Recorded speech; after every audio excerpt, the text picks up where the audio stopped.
I came in to see Dr. Robb because I had my neck that looked like a turkey gobbler over here. And it was a big concern for me. I must have looked 20 years older. It was a sagging neck. I was worried about what I was going to look like for this whole experience.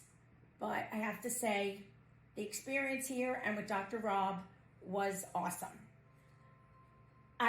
One of my biggest concerns, and I will say this, maybe it won't be for everybody, was the bruising, because I was concerned about if I was going to look black and blue. And I came out of this facelift surgery, which I didn't bruise at all. So, I don't know, it's kind of all I have to say is, I would not wait until you're 65 years old and wanting to get surgery and think you're going to wait and it's going to make you, prolong your experience or whatever. This was something I wanted to do. I've been wanting to do it for 10 years, and it was the best experience I ever had. I would honestly suggest, if this is what you want to do, you go for it. And the whole experience here with Dr. Robb was awesome.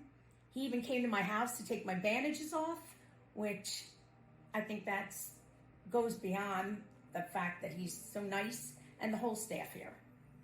So